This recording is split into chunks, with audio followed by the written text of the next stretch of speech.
नमस्कार बच्चों, आप देख रहे हैं राजस्थान एग्जाम पाठशाला। आज के इस डीप डाइव में आप सभी का बहुत बहुत स्वागत है। आज का हमारा विषय एक ऐसे शक्तिशाली राजवंश के बारे में है जिसने सदियों तक भारत को विदेशी आक्रमणों से बचा के रखा। जी बिल्कुल। और हम बात कर रहे हैं गुर्जर प्रतिहार वंश की। हाँ, गुर्जर प्रतिहार वंश। आज हमारे पास जो सोर्सेज हैं वो कुछ बहुत ही बेहतरीन ऐतिहासिक नोट्स और एक काफ़ी डिटेल स्लाइड डेक के रूप में हैं। इनमें न सिर्फ इतिहास की कहानियां हैं बल्कि एकेडमिक पॉइंट ऑफ व्यू से भी चीजें कवर की गई हैं। देखिए, आज की ये क्लास एक लेक्चर की तरह है, तो सब लोग ध्यान से समझिए। स्लाइड दर स्लाइड हम इस पूरे टॉपिक को कवर करेंगे। एकदम सही। हमारा मिशन यही है कि हम इस पूरे टॉपिक को इस तरह डिकोड करें कि एग्जाम के लिए कुछ भी छूटे ना। तो बिना देरी किए हम आज का सबसे पहला और बड़ा एग्जाम पॉइंट डिस्कस करते हैं। मैं इतिहासकार रमेश चंद्र मजूमदार जी के एक कथन से शुरुआत करना चाहूंगी। वो अरब आक्रमणकारियों वाला जो स्टेटमेंट है ना। हाँ, वही। आरसी मजूमदार जी के अनुसार गुर्जर प्रतिहारों ने 6ठी से 12वीं शताब्दी तक यानी लगभग 600 सालों तक अरब आक्रमणकारियों के लिए एक मजबूत बाधक या कह ले बैरियर का काम किया। 600 साल तक एक बाधक बने रहना, ये सच में कोई छोटी बात नहीं है। बिल्कुल नहीं, ये एक बहुत बड़ा अचीवमेंट था और हमारे सोर्सेज इसे एक बहुत ही अहम एग्जाम पॉइंट ऑफ व्यू से हाईलाइट करते हैं। अगर एग्जाम में सवाल आए कि किस वंश ने अरबों के लिए दीवार का काम किया, तो आपका जवाब गुर्जर प्रतिहार होना चाहिए। तो चलिए इस वंश की जड़ों की तरफ चलते हैं।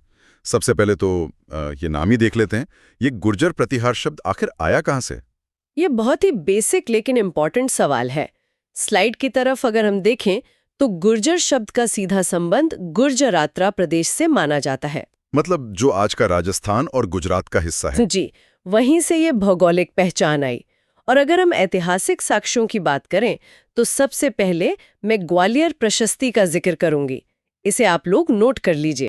तो ग्वालियर प्रशस्ति में इनकी उत्पत्ति सीधे तौर पर सौमित्र यानी लक्ष्मण जी से मानी गई है। जैसे रामायण में भगवान राम के भाई लक्ष्मण ने एक कुटिया के बाहर प्रतिहार या द्वारपाल की भूमिका निभाई थी ना। एकदम वही लॉजिक है। प्रतिहार का मतलब ही द्वारपाल या रक्षक होता है और इन्होंने भारत की सीमाओं की रक्षा की। इसके अलावा एक और बहुत बड़ा एग्जाम पॉइंट है ऐहोल अभिलेख। ऐहोल अभिलेख जी, ये चालुक्य नरेश पुलकेशन द्वितीय वाला है क्या? जी हाँ। ऐहोल अभिलेख में सबसे पहले गुज्जर जाति का स्पष्ट उल्लेख मिलता है। इसके अलावा नीलकुंड, राधनपुर, देवली और करहाड़ के शिलालेखों में भी इन्हें गुर्जर ही कहा गया है। अच्छा, एक बात बताइए, मैंने कहीं पढ़ा था कि इनकी कई अलग अलग शाखाएं थीं। बिल्कुल। मुहणोत नैन्सी ने अपनी राइटिंग्स में गुर्जर प्रतिहारों की 26 शाखाओं का उल्लेख किया है। इसे अंडरलाइन कर लीजिए। एग्जाम में सीधा पूछा जाता है कि नैन्सी ने कितनी शाखाएं बताई हैं। जवाब है 26। 26 शाखाएं, ये तो बहुत बड़ा नंबर है। मतलब ये एक बहुत ही विशाल नेटवर्क था। हाँ, था ही।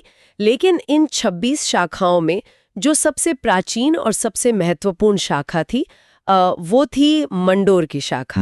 मंडोर शाखा। तो क्या हम इसे गुर्जर प्रतिहारों का शुरुआती केंद्र मान सकते हैं? हाँ, बिल्कुल मान सकते हैं। मंडोर के प्रतिहार क्षत्रिय थे और इस वंश के जो संस्थापक थे उनका नाम था राजा हरिश्चंद्र, जिन्हें ऐतिहासिक ग्रंथों में रोहिल लद्दी भी कहा जाता है।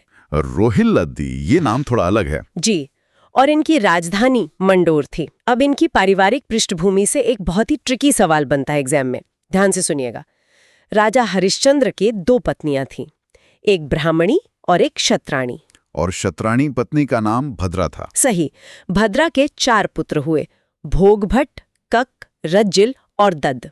अब लॉजिकली सत्ता बड़े बेटे को मिलनी चाहिए। हाँ, भोगभट्ट को। लेकिन यहाँ एक बड़ा एग्जाम पॉइंट ये है कि मंडोर शाखा की जो मुख्य वंशावली है वो भद्रा के तीसरे पुत्र यानी रजिल से शुरू होती है। ये सवाल कई बार घुमाकर पूछा जाता है। ये बहुत ही इंटरेस्टिंग है कि तीसरे बेटे से वंशावली शुरू हो रही है। रजिल के बाद भी इस लाइन में कई शासक हुए ना, जैसे नरभट्ट, तात, भोज, यशोवर्धन और शीलुक, बाओक और कक्कू का भी।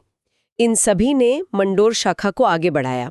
इसमें से नागभट्ट प्रथम का नाम बहुत अहम है, जो इसी मंडोर शाखा के थे। अच्छा, मंडोर वाले नागभट्ट प्रथम, इन्होंने तो अपनी राजधानी भी बदली थी शायद। बिल्कुल।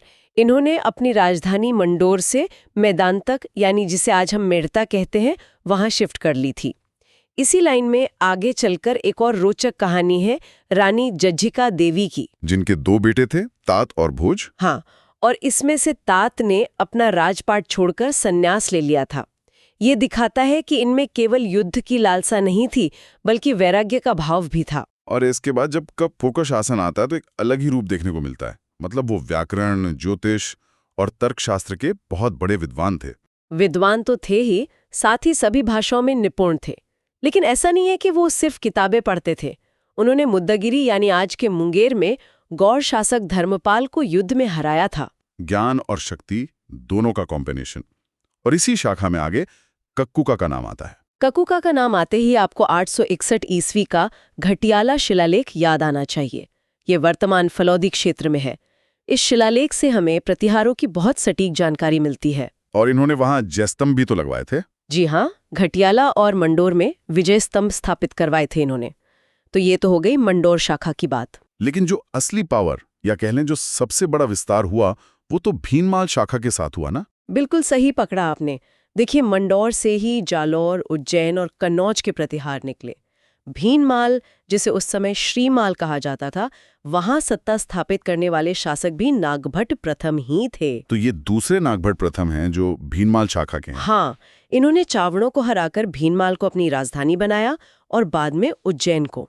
ये वो समय था जब अरब शासक भारत की तरफ बढ़ रहे थे। और नागभट्ट प्रथम ने उन्हें न सिर्फ रोका बल्कि खदेड़ भी दिया। एकदम सिंधु नदी के पश्चिम की ओर खदेड़ दिया था।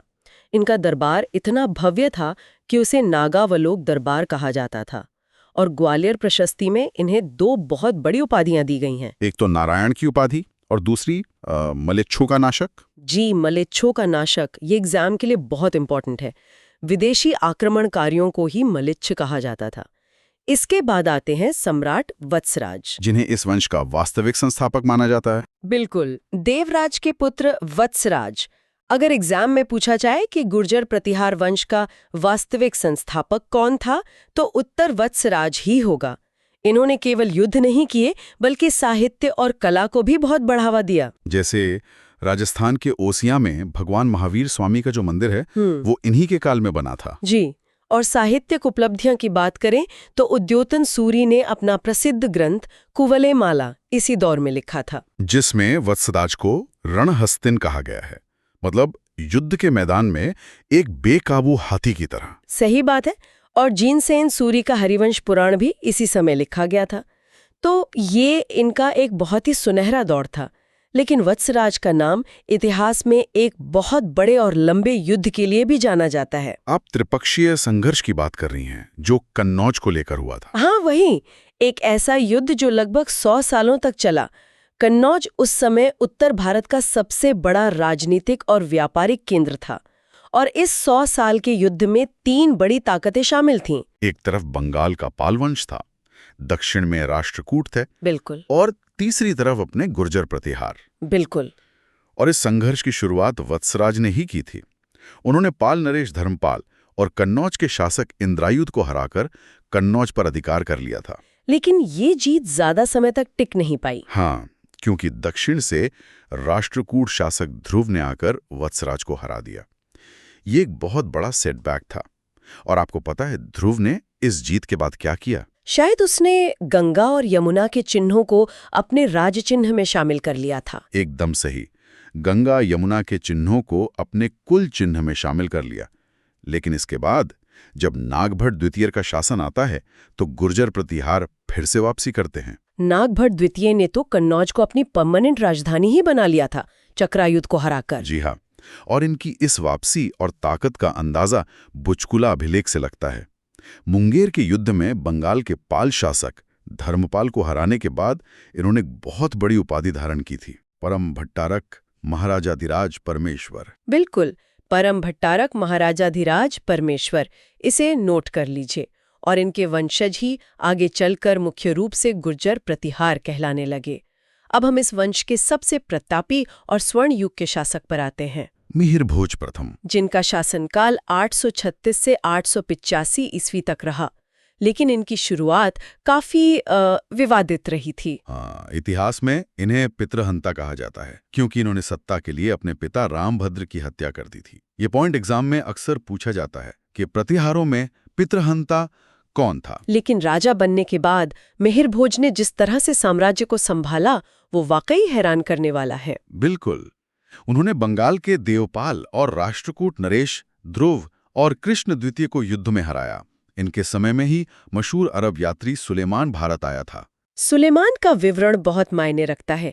उसने मिहिर भोज की सेना और प्रशासन की बहुत तारीफ की थी। तारीफ ही नहीं, उसने तो मिहिर भोज को भारत का सबसे शक्तिशाली शासक और इस्लाम का शत्रु तक कह दिया था।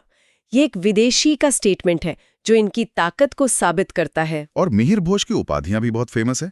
ग्वालियर अभिलेख में इन्हें आदिवरा कहा गया है और दौलतपुर अभिलेख में प्रभास कहा गया है। कश्मीरी कवि कल्हण ने भी अपनी राजतरंगिणी में इनकी उपलब्धियों का बखान किया है। लेकिन मिहिर भोज सिर्फ एक योद्धा नहीं थे। हाँ, वो एक बहुत बड़े साहित्यकार भी थे। उन्होंने कई किताबें लिखी, जैसे सरस्वती कंठाभरण, राजमृगांक और कृत्यकल्पतरु, भोज चंपू और तत्व प्रकाश भी। ये किताबें अक्सर मैचिंग वाले सवालों में पूछ ली जाती हैं।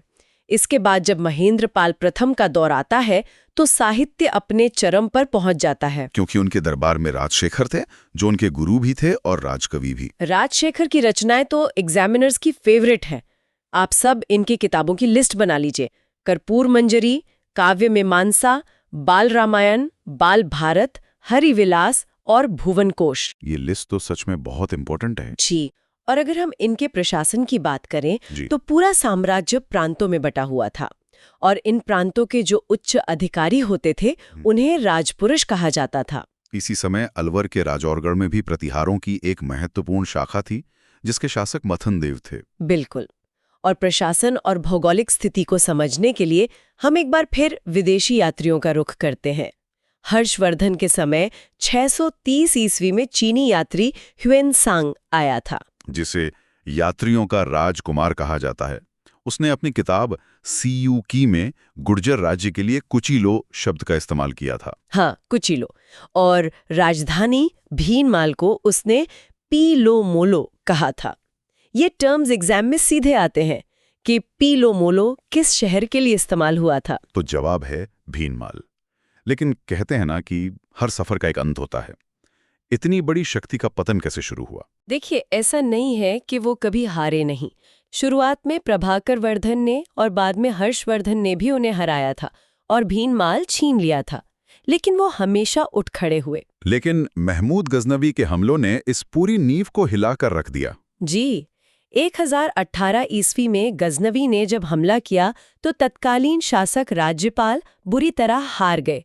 इसके बाद उनके बेटे त्रिलोचन पाल ने मोर्चा संभाला, लेकिन वो भी गजनवी के सामने टिक नहीं पाए। त्रिलोचन पाल को तो अपनी राजधानी कन्नौज छोड़कर बारी शिफ्ट करनी पड़ी। ये एक बहुत बड़ा संकेत था कि अब साम्राज्य का अंत करीब है। और ऊपर से दक्षिण के राष्ट्रकूट भी लगातार हमले कर रहे थे। कृष्ण तृतीय के हमलों ने उनकी बची खुची ताकत भी खत्म कर दी। दोनों तरफ से हमलों की वजह से ये विशाल साम्राज्य बिखर गया और अंततः इस महान वंश के अंतिम शासक साबित हुए यशपाल। इसी के साथ गुर्जर प्रतिहार वंश का पतन हो गया।